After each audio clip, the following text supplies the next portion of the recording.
Todos vocês, tudo bem? Agradeço a presença de todo mundo que está aproveitando esse horário de almoço, esse meio do dia, literalmente, para aprender sobre uma nova gestora de investimentos que a gente ainda não conversou aqui no Explica Ana, a Opportunity. A Opportunity, que já é bastante antiga, vou deixar depois o nosso convidado apresentar para vocês, tem hoje, ao todo, 40 bilhões de reais sob custódia, e hoje o Marcos Molica, que é o nosso convidado, faz uma gestão com o time dele de 4 bilhões de reais para fazer toda essa estratégia macroeconômica. A gente vai conversar sobre os principais assuntos macro e vocês podem ficar à vontade para mandar suas perguntas aqui do lado no chat, que eu já estou de olho. Marcos, muito obrigada pela sua presença aqui hoje. É um prazer, muito obrigado, Ana, pelo convite. A gente está à disposição aí. Eu fico super feliz porque todo esse bate-papo que a gente tem com gestores, eles trazem muito conhecimento para o público brasileiro, né? As pessoas que têm vontade de investir, mas querem aprender, não sabem como começar. Então, eu sempre ressalto a importância de um bom fundo de investimento. Eu tenho hoje 100% da minha carteira de investimento voltada a fundos de investimentos. E conhecer os gestores, quem fazem essa gestão, né? Quem faz essa gestão, quem toma a decisão, é muito importante para todo mundo. Até por isso eu queria que você começasse se apresentando, contasse um pouquinho da sua trajetória e já linkar com a história também do Opportunity para o pessoal conhecer a casa, por favor. Tá bom, vou tentar ser rápido aí na trajetória, que já é um pouco longa. Eu sou economista de formação, fiz graduação e mestrado na USP, e depois fui trabalhar no mercado financeiro. Eu comecei em 96, numa das primeiras gestoras do Brasil, a Linear Investimentos, já nem existe mais. Na época, eu acho que só tinham duas gestoras, a Linear e o Opportunity. E trabalhei lá há alguns anos. Foi um período bem difícil de Brasil, assim, a gente pegou todas as crises, crise da Ásia, crise da Rússia, crise do Nasdaq, e depois eu decidi continuar meus estudos. Eu parei, saí do mercado, fui fazer o meu PhD em economia em Chicago. Fiquei lá durante 5 anos, estudando, fazendo uma tese, numa linha mais acadêmica, e depois voltei para o mercado. Trabalhei em Nova York na BlackRock, na área de Emerging Markets. Depois eu vim trabalhar na tesouraria da BTG aqui em São Paulo. Um lugar fantástico, trabalhei durante 7 anos ali, muito ligado ao trading. Eu era responsável por um book internacional. Depois desse período eu decidi seguir uma carreira mais individual, aí, buscar coisa mais empresarial. Aí, montei um fundo. Era um fundo pequeno, a gente estava incubando o fundo, chamava Rosenberg Macro. Nisso eu fiquei nesse projeto uns quase 3 anos, quando eu recebi uma proposta para ser o responsável pelas estratégias do Opportunity Macro. Isso em junho de 2018. Foi um desafio bem grande, assim, um fundo muito maior, e isso acelerava muito a minha carreira. E o Opportunity é uma casa sensacional, né? Então, falando um pouco do Opportunity, o Opportunity está aí desde 94, enfrentou todas as crises do mercado, é uma das maiores assets independentes do Brasil hoje, mais de 40 bilhões aí under management, com uma tradição muito forte em equities. Então, isso, a gente tem talvez uma das melhores estruturas do mercado para a parte de ações. Isso casava muito com a minha visão de Brasil, né? Eu, fora a mudança de perfil aí, de patrimônio administrado, eu tinha uma visão que a mudança de juros no Brasil seria estrutural, e que os multimercados iam ter que aprender muito mais sobre o mundo de ações do que foi feito no passado. Antes, o multimercado tradicionalmente eram fundos que operavam juros, câmbio e um pouquinho de ações ali via índice. Eu acho que isso vai mudar. É só ter como espelho o que é a indústria de hedge funds macro nos Estados Unidos. A participação de equity nas nossas carteiras inevitavelmente vai aumentar muito, e isso a gente vem fazendo no Opportunity, tentando essa integração com toda a estrutura de equity da casa. Então, eu acho que tem sido um casamento muito bom, o fundo performando muito bem, e a gente está muito otimista com o futuro. Com certeza. É interessante, né? Porque a gente já olha para essa janela de tempo e vê que vocês já fazem isso há muitos anos, né? A Opportunity existe há 26 anos, você fazendo isso também há 24 anos, então a gente vê o tamanho de bagagem que vocês possuem. Sabe de uma coisa, Mulica, até antes da gente entrar na pauta principal, uma coisa que eu gosto muito de perguntar para os gestores que tiveram já tanta experiência, é trazer um pouquinho das diferenças dessas crises, né? Porque, por exemplo, eu trabalho no mercado financeiro há muito menos tempo que você, mas eu percebo algumas características similares em alguns movimentos de oscilação e algumas características muito diferentes. Mas, com certeza, a pandemia ela traz uma queda muito brusca na economia, né? Na cadeia de produção como um todo. Mas a gente vê os juros muito baixos, a inflação ainda muito baixa. Eu queria que você trouxesse um pouquinho da sua experiência, né? Como mestre em economia, doutor, tendo feito esse doutorado em Chicago e já tendo pegado tantas crises ao longo da sua vida, o que você vê de similaridade dessa última crise que a gente está passando com outras? E como é que você espera que a gente saia dessa crise que a gente está vivendo no momento? O que o Brasil está fazendo é muito diferente do que ele já fez no passado? Eu acho que tem que olhar isso da perspectiva mais global. Assim, eu acho que essa pandemia ela foi muito única. Foi a primeira vez que a gente viu em crises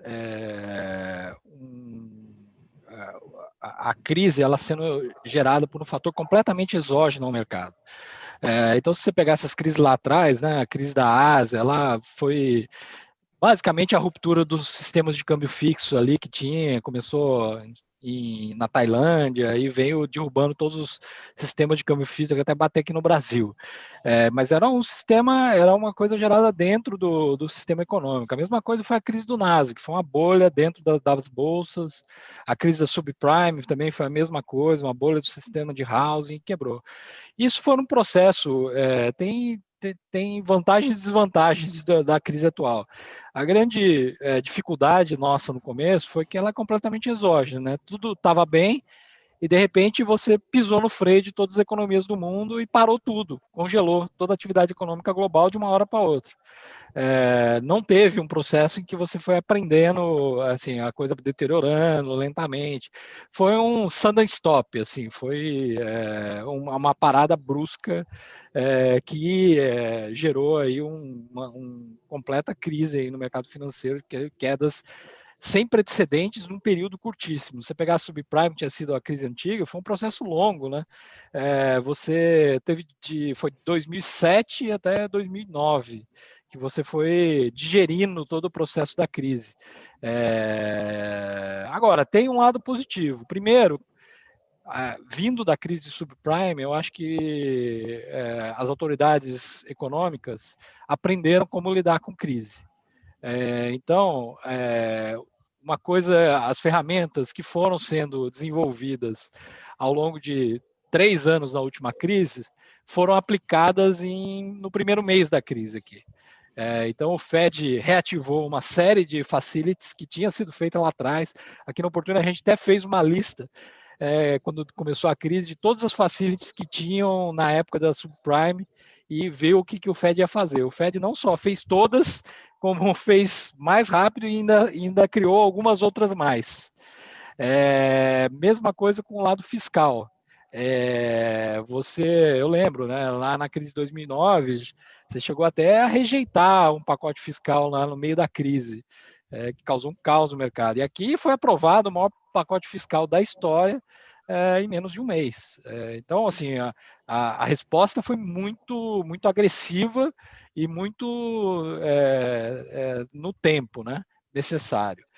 E a outra coisa que tem aqui é que você não destruiu o sistema econômico por dentro, como foi as outras crises. A crise da subprime, por exemplo, você estava com o sistema bancário completamente destruído. E aqui você só parou. Quando você reabriu a economia, até esse é um cenário que a gente tinha, é um cenário que quando você reabre, as coisas voltaram muito rápido, né? Porque as pessoas voltam a trabalhar, a economia pega, acho que quanto mais flexível e quanto maior foi o grau de estímulos que foram dados, mais rápido voltou. O mercado de trabalho americano, que é um dos mais flexíveis do mundo, já voltou 2/3.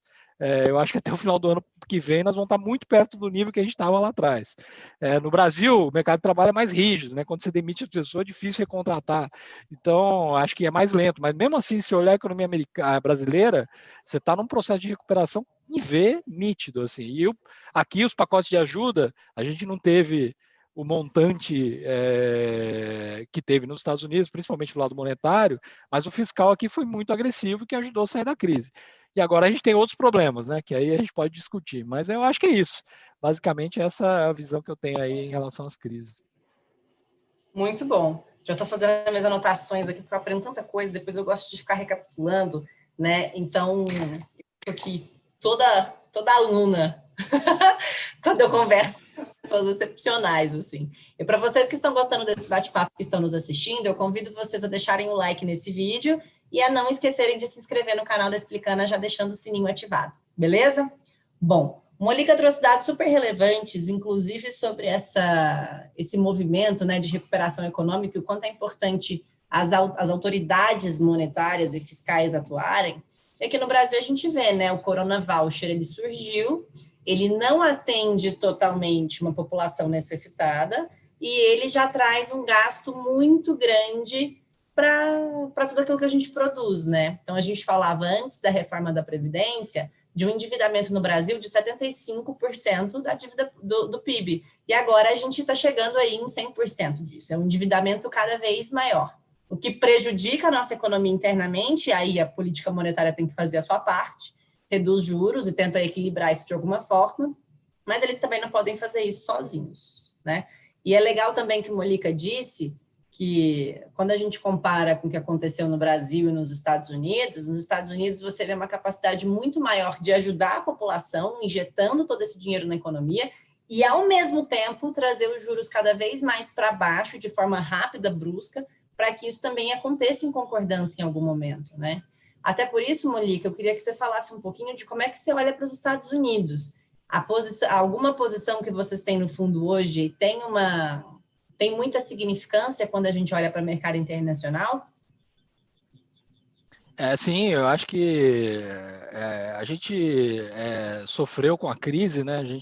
Eu acho que teve uma avaliação que inicial ali menos dramática do que foi o que aconteceu, então a gente estava com posições e sofreu, mas a nossa volta foi muito em cima, e a gente recuperou quase tudo aí da pandemia, foi muito em cima dessa avaliação da economia americana, né? A gente tinha a cabeça muito claramente que o espaço para estímulo nos Estados Unidos era muito maior.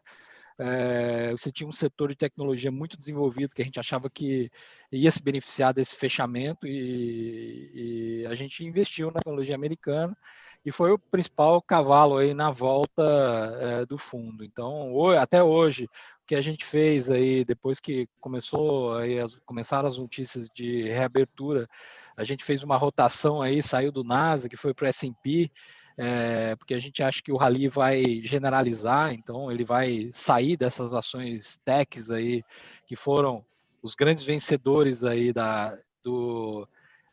como se diz nos Estados Unidos, né? Stay home economy, né? Então, aquela economia de ficar em casa, né? Essas eram as empresas que ganharam muito, a Netflix, a Amazon, todas as empresas aí de tecnologia. E agora o rally, à medida que você aproxima aí uma solução definitiva para a pandemia, com a liberação das vacinas, você vai generalizar isso aí. Então, o setor de transportes, aéreo, financials. Então, a gente resolveu diversificar mais e ir em direção ao S&P, que continua sendo uma posição relevante no fundo. E até, eu acho que vai beneficiar um pouco se a gente fizer o dever de casa. Eu acho que o Brasil tá bem descontado e pode andar aí. Mas aí nós temos os nossos problemas domésticos aí que precisam ser tratados antes. Com certeza, muitos problemas domésticos, né? Mas é até interessante isso, gente, porque a gente fala muito aqui no Explicana da importância de você ter um fundo multimercado na carteira. Quando a gente fala de fundo de investimento, pode ficar um pouco mais óbvio para o investidor o que é você ter um fundo de renda fixa, quando você tem uma gestão endereçada a ativos de renda fixa. E um fundo de renda variável é quando você tem uma gestão endereçada a ações, né? Um gestor que toma essa decisão para você. Mas o fundo macro, ele tem uma beleza muito diferente, que é a amplitude de um mandato. O gestor pode investir em diversos ativos simultaneamente. Então, vejam, o Mônica, ele precisa ter conhecimento sobre política fiscal e monetária brasileira, política fiscal e monetária dos Estados Unidos, entender o que está acontecendo em diversas áreas diferentes e aplicar isso para dentro do fundo que ele faz gestão, né? Até por isso, eu quero dividir a minha tela com vocês aqui. Vou pedir para o Matheus, que está olhando essa live aqui para a gente, do meu time, me liberar para conseguir fazer essa operação aqui, para eu mostrar uma coisa muito importante para vocês. Obrigada, Mati. Já estou liberada. Olha só. Vamos ver se vocês conseguem visualizar a minha tela. Me mandem um joinha aqui no YouTube para eu ter certeza de que vocês estão visualizando essa mensagem que eu quero passar para vocês. Vocês me avisem. Agora eu acabei tirando aqui, mas era para ver se vocês estavam me visualizando. Estou voltando. Bora lá. Vocês conseguem ver essa tela aqui? Onde eu mostro para vocês os fundos da Opportunity disponíveis para investimento. Quero que vocês percebam o seguinte, existem outras estratégias, né? O fundo long bias, fundo de ações, mas a gente vai focar aqui nessa estratégia multimercado.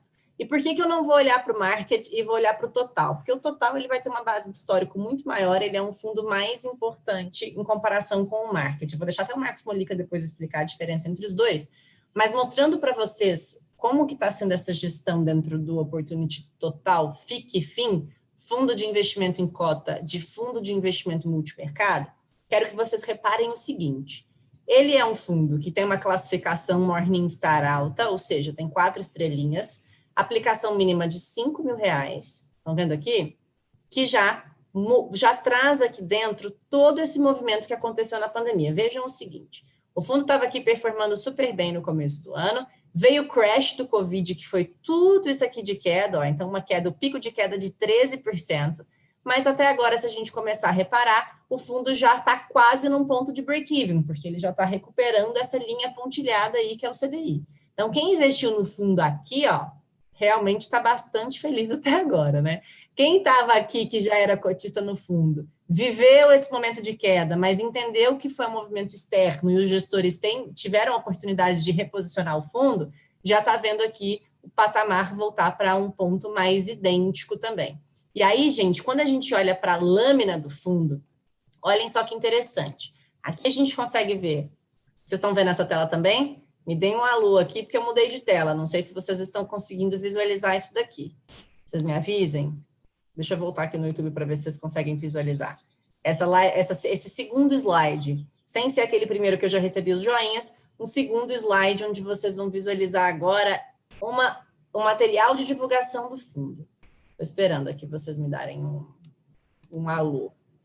Já tem muitas perguntas aqui para você, viu, Molica? Muita gente já trazendo dúvidas para você. Boa. Já estou vendo aqui, o pessoal está visualizando a lâmina, beleza. Então, a gente tem aqui, ó, a performance do fundo em verde e o CDI do período. Mas essa performance do fundo, gente, ela não é uma performance momentânea. A primeira cota que a gente vê aqui é de maio de 2003. Vejam bem, estou descendo aqui esse material de divulgação para vocês verem isso aqui. Olhem a quantidade de informações que existe nessa base de dados para vocês visualizarem qual que é a rentabilidade do fundo historicamente. Quando a gente conversa aqui com o Molica de cenário atual, a gente está olhando, claro, para como ele está se posicionando para daqui para frente. Mas quando a gente olha para o histórico do fundo da gestora, já existe também, ó, muita coisa para vocês entenderem sobre a relevância que o fundo tem. O Molica pegou essa gestão recentemente, mas dá para a gente perceber que ele tem feito um excelente trabalho, né? Então, ele está na casa mais recentemente, mas olhem a performance do fundo aqui. Pô, a gente caiu muito, né, na pandemia, ó, olha aqui a cota de março, mas o fundo já se recuperou muito, quase 3% de rentabilidade em abril, mais de 3% de rentabilidade em maio, mais de 2% de rentabilidade em junho, julho e assim sucessivamente, ó. Claro que a gente tem umas perdas no meio do caminho, o fundo ele é multimercado, ele tem variação mesmo, mas é extremamente recorrente o quanto ele vive numa curva de alta, né? Tem as suas quedas e as suas altas, mas ele entrega uma rentabilidade bem legal. E para quem gosta de fundo multimercado, mas não gosta de liquidez muito longa, é um fundo que quando você solicita o resgate, em 4 dias o saldo está na sua conta, o que também é um diferencial aí em relação aos pares que vocês encontram no mercado. Parece bem? Parece bom? Estou vendo aqui já diversos comentários de vocês. Vou deixar o Molica comentar um pouquinho sobre como é que tem sido esse ano, né, os desafios, as principais posições, e depois eu vou pegar essas dúvidas de vocês que já estão aqui no YouTube para a gente fazer essas perguntas para ele. Bom, só complementando um pouquinho a grade de fundos aí, né? Só explicando um pouco. O Total é o nosso carro-chefe, né? O fundo que tem um target de volta aí de uns 8%, mais ou menos, entre 6 e 8, o padrão da indústria macro. E o fundo market é exatamente a mesma estratégia, só que é 40% do risco do total. Então é para quem assim quer começar no mundo de multimercado, quer testar e não está muito seguro, talvez o market seja uma indicação. E a gente tem também um fundo de previdência que, na medida do possível, né, respeitando as limitações regulatórias, a gente tenta espelhar o total, né, nesse fundo de previdência. Então, a grade é essa. Eu acho que a Ana explicou bem. Em relação ao fundo, foi um ano talvez bem desafiador aí. Acho que tiveram duas coisas importantes. A primeira delas, eu acho que a experiência da casa, né, foi todo o suporte que a gente teve no meio da crise. É uma casa muito acostumada com risco. A gente viu todas as crises aqui que passou. Então, assim, sabe que nesse momento tem que ter a cabeça fria e tem que também, à medida que você perde, também vão sendo geradas oportunidades aí num processo de desalavancagem na velocidade que foi. E foi exatamente isso que a gente manteve a cabeça fria, com todo o suporte da casa. Isso foi fundamental aí para gerar essa volta. Eu acho que o importante aí é o que a Ana tinha falado, né? Eu acho que o fundo multimercado ele tem uma flexibilidade muito grande, né? Então, a gente estava com um cenário que não era tão claro em Brasil, mas muito claro para a gente, pelo menos naquele momento, em relação à recuperação americana e com o impacto dos estímulos que vão ter nos mercados. A gente trocou toda a posição e zerou tudo em Brasil e foi para o mercado externo. Então tem essa flexibilidade, às vezes no meio do caminho você ficar short, você buscar uma proteção, buscar um hedge, eu acho que tudo isso é uma grande vantagem do fundo multimercado que te dá essa diversificação e essa agilidade. Eu acho que é só a gente mesmo com toda a estrutura que a gente tem na casa que a gente consegue. A gente tem um time aqui de 6 economistas, mais de 20 analistas, experiência nossa como gestor, tem um time de gestores grande, que vem crescendo aqui na parte macro. Então, assim, não é uma coisa tão trivial de fazer. Assim, eu acho que tem que ter uma estrutura muito boa e, principalmente, combinar a experiência com essa estrutura, e a gente dá um ênfase muito grande aqui na Opportunity, na parte de research. Então, o research, a gente tem suporte, assim, muito forte, assim, a gente vem investindo bastante nessa área. Inclusive, incorporando métodos quantitativos bem modernos aí para ajudar na decisão. Beleza.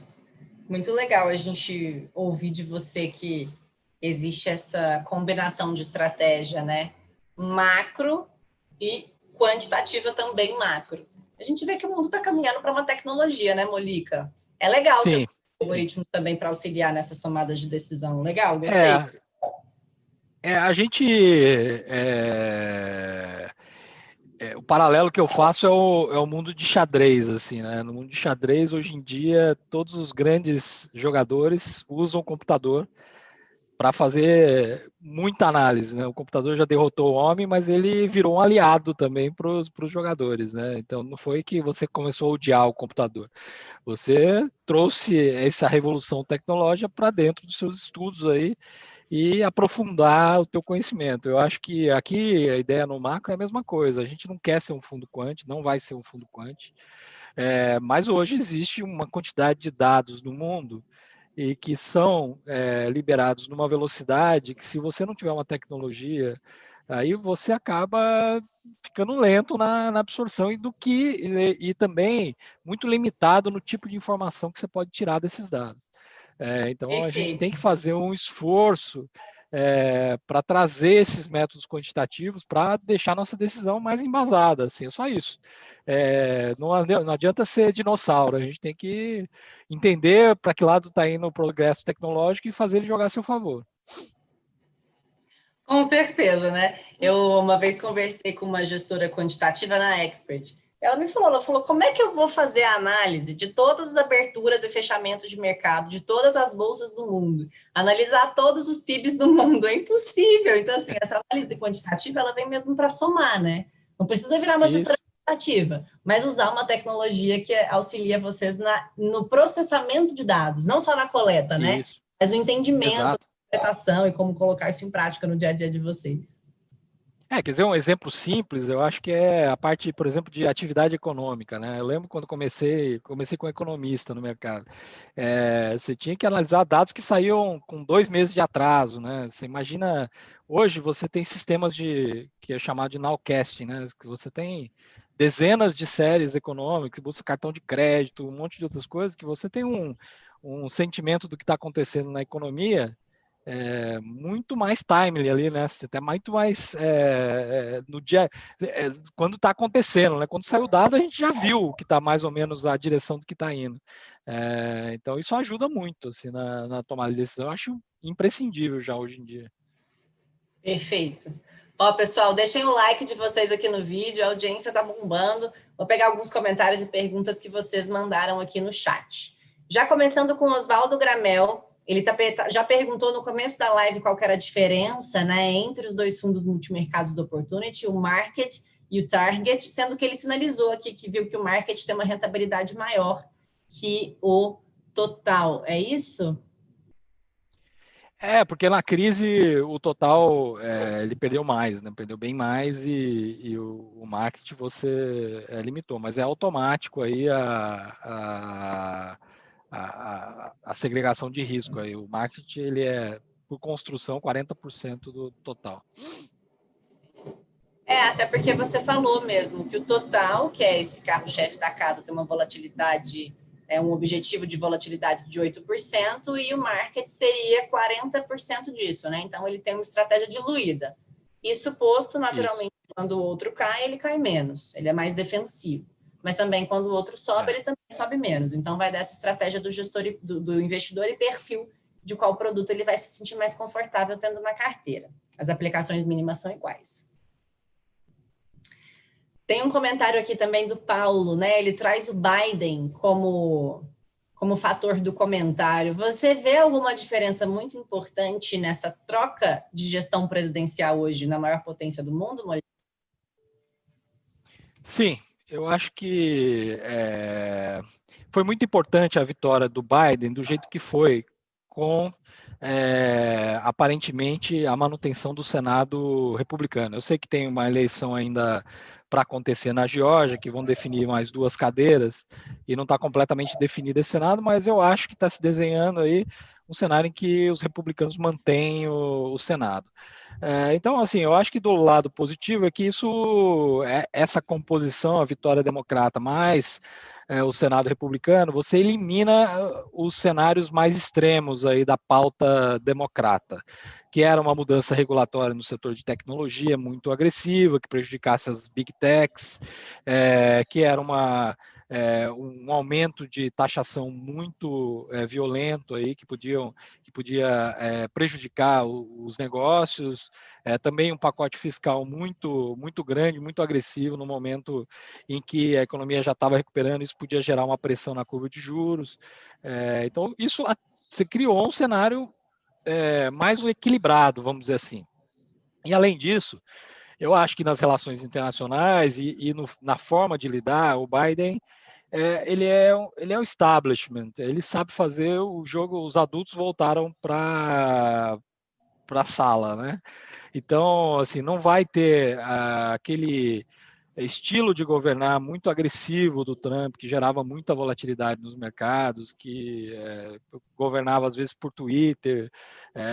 Eu acho que isso ela acabava sendo negativo, entendeu? Apesar de muitas vezes a gente concordar com o que ele estava fazendo, com a direção, não era feito da forma mais tranquila possível. Eu acho que isso também vai trazer um pouco mais de estabilidade aí, principalmente nas relações internacionais.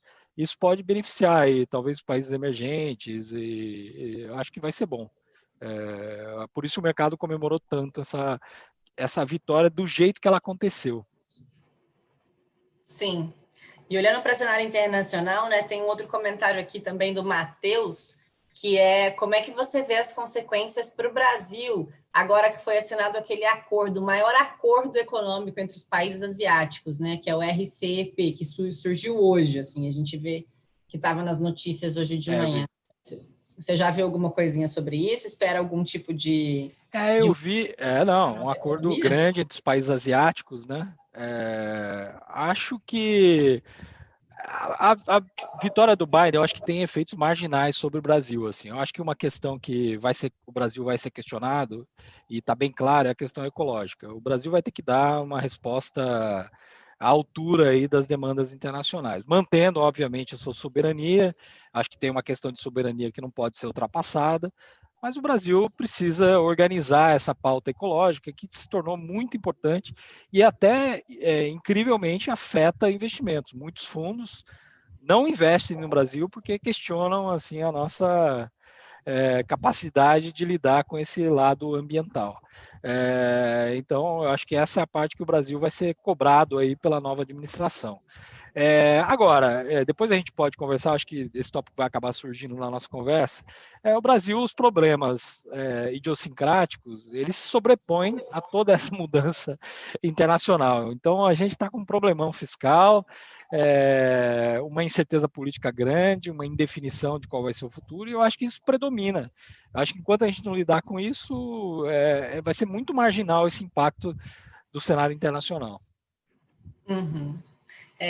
Mas acho que esse acordo na Ásia também, para pegar um pouquinho desse assunto, ele vai beneficiar mais essas relações comerciais entre os países asiáticos, né? A gente vê a China, é a primeira vez que ela assina um acordo multilateral de foco econômico, e é um Sim. dos principais parceiros econômicos do Brasil, né? Na minha opinião, eu acho que a gente só Uhum. ser muito prejudicado, porque o Brasil, ele é agroexportador a ponto da China precisar dos nossos produtos, independente do acordo que ela quiser fazer. Esse é... Japão, Austrália, Nova Zelândia, Coreia do Sul, que são países que não produzem o que a gente exporta Isso. deles.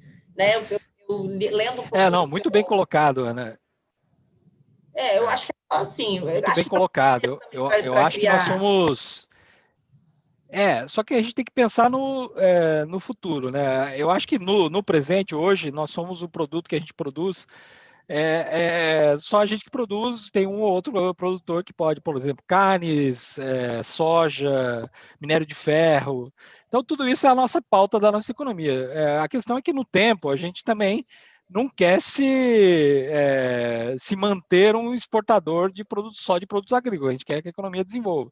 Então, eu acho que assim, trabalhar essa pauta para viabilizar a competitividade de outros produtos brasileiros com maior valor agregado, eu acho que faz parte do progresso econômico de qualquer país. E o Brasil meio que está deixando em segundo plano e se tornando só um exportador agrícola. Então, ótimo, é uma vantagem comparativa excelente, mas a gente fica um pouco estagnado e muito vulnerável ao ciclo de preços desses commodities, né? Então, isso é uma coisa que preocupa, assim, no longo prazo, né? Talvez não o prazo que a gente investe aqui, mas o longo prazo, isso é bem preocupante. Sim, muito bem. Tem até uma pergunta aqui para você, Molica, agora saindo um pouquinho dessa pauta, que é a sua opinião sobre o risco fiscal no Brasil. Eu sei que você já pincelou isso, mas o que eu queria até complementar nessa pergunta do José Carlos é o que você acha sobre o risco Brasil, né? A gente, é até curioso te ouvir falar, você teve uma frase aqui no meio do nosso bate-papo que foi zerar tudo em Brasil e olhar para fora. E a gente vê, então, se até os nossos agentes internos fazem isso, imagina o mundo. Qual que é a sua percepção sobre a visão do investidor global em relação à nossa economia? Por causa do risco Brasil, e é claro que a gente não pode deixar de mencionar esse problema fiscal que a gente vive submergido, né? É. Bom, eu acho que a percepção é negativa, assim. Eu acho que essa semana que passou a gente viu algum fluxo aí de bolsa, mas é um fluxo muito incipiente e não mostra uma mudança estrutural dessa perspectiva. O investidor estrangeiro ele está olhando um painel de países, né? Ele está olhando todos os países do mundo. E quando você olha o Brasil, não oferece grandes atrativos. A gente não tem crescimento, a gente também não tem um diferencial de juros, eu acho que está correto, não precisa ter um diferencial de juros, mas não tem mais, esse é o fato. E a gente está no meio de uma indefinição fiscal enorme. Então, eu acho que o investidor estrangeiro continua com uma visão muito negativa e está priorizando os mercados que estão com os seus problemas resolvidos. Assim, eu acho que é por isso que você vê um dinamismo muito forte na economia americana.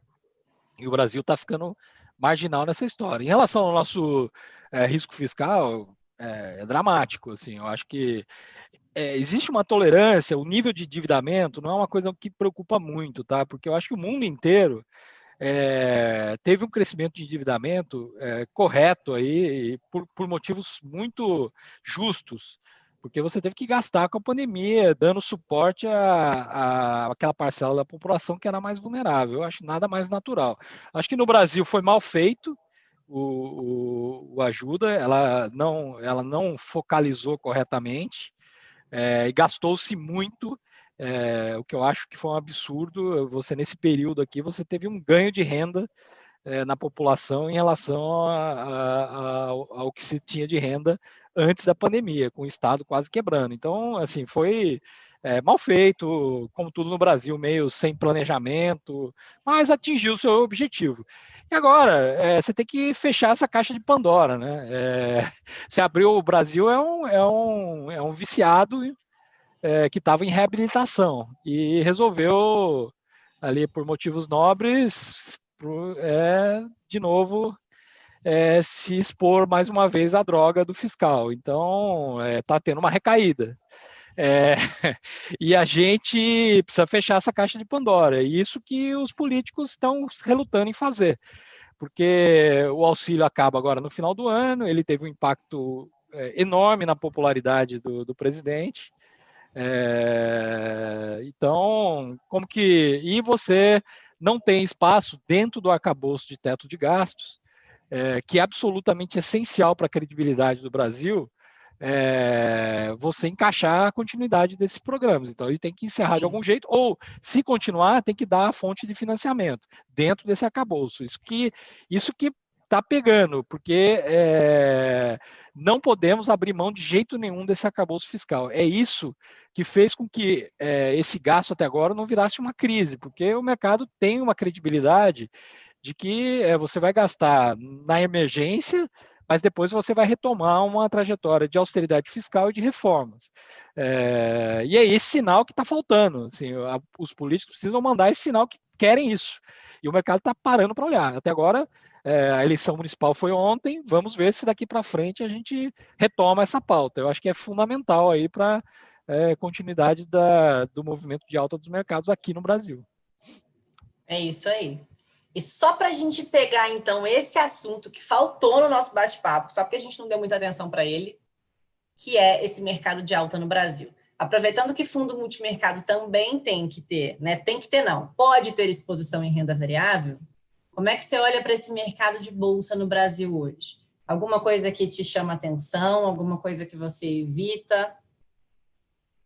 A gente até um tempo atrás a gente começou a aumentar a exposição um pouco em Brasil e a gente comprou papéis que eram mais defensivos, assim, principalmente Vale, evitou bancos, e eu acho que a carteira até que performou bem. A gente também, fazendo um paralelo com essa setor de tecnologia americano, a gente teve casos de tecnologia aqui no Brasil.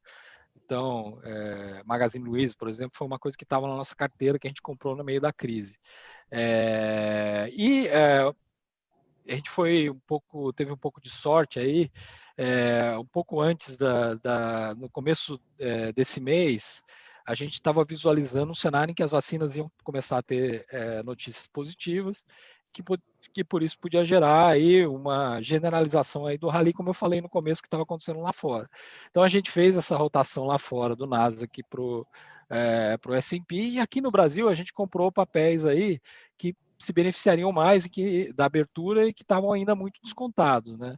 Era o caso aí o setor de varejo, lojas Renner, por exemplo, a parte de shoppings aqui no Brasil, Petrobras, né? Porque eu acho que o petróleo era uma visão nossa, que a Petrobras estava muito descontada, e petróleo com a perspectiva de vacina, tudo, a reabertura econômica, acho que petróleo ia andar bastante e Petro ia se beneficiar. Então, a gente meio que trocou um pouco a carteira em direção a esses ativos, e vem performando bem. Agora, a nossa posição de Brasil continua reduzida. A gente acha, por exemplo, que no mercado de juros e no mercado de câmbio tem muito prêmio.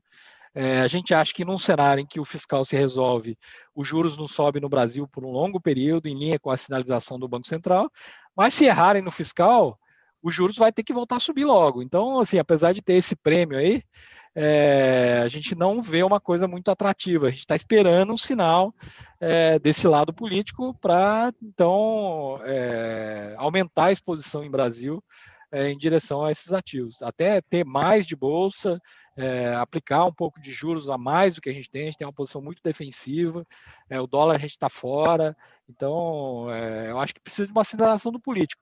E a questão é que eu acho que não tem uma simetria muito clara no mercado nesse nível, porque se errarem no fiscal, os preços podem piorar muito, apesar de já estarem com bastante prêmio. Eu acho que pode piorar muito a situação de Brasil.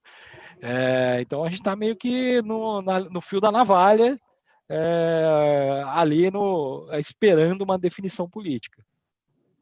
Sim, com certeza. E aí a gente fica aguardando, né, e encontrando umas assimetrias de preço em alguns produtos que conseguem trazer essa rentabilidade tão significativa, tipo essa que você está conseguindo entregar no seu fundo. Parabéns, Molica. É muito importante, assim, trazer uma aproximação de quem toma a decisão para quem Sim. é o investidor brasileiro. Assim, acho que um dos maiores privilégios que eu tenho no Explicando hoje é conseguir conversar com pessoas como você e levar esse conhecimento para o mundo, né, para o mercado. Então, eu queria muito te agradecer pelo seu tempo, pela sua disponibilidade, por todos os ensinamentos. Eu anotei um monte de coisa nova. Eu aprendo muito, assim, com essas conversas, né? E por mais que a tecnologia ela seja a nossa única ferramenta no momento, vamos ver se mais para frente a gente não consegue marcar um café presencial, visitar a gestora, mostrar como é que tudo funciona, como a gente já fez, né? Inclusive, Tomara. quem está há mais tempo pode procurar lá nos destaques uma visita que eu fiz Opportunity faz muito tempo, deve ter um ano e meio, mas que foi super legal. A gente mostrou a estrutura da casa, conversei com o Molica, foi super legal. Ana, muito obrigado. A gente também compartilha. Eu acho que é muito importante para o gestor estar muito exposto assim à base de clientes e deixar bastante transparente não só o que tem na carteira, né, mas a forma de pensar. Eu acho que isso dá mais segurança e dá mais informação para o cliente tomar a decisão certa de alocação. Então, muito obrigado pela oportunidade. Pode contar comigo quando precisar. Fique tranquilo, eu adorei também o bate-papo. Muito obrigada pela sua disponibilidade. Obrigada também a Clarissa, que conseguiu colocar essa live de pé. Agradeço a audiência de todos vocês que se mantiveram conosco do começo até o final. Peço para vocês deixarem um like nesse vídeo se vocês gostaram desse bate-papo. Até assim, o YouTube entende que isso é um conteúdo relevante para as outras pessoas, para que o Brasil conheça o Molica, a Opportunity e como ter um bom produto na própria carteira de investimentos. Agradeço a todos e já a gente volta com mais conteúdo para vocês. Molica, obrigada mais uma vez. Obrigado.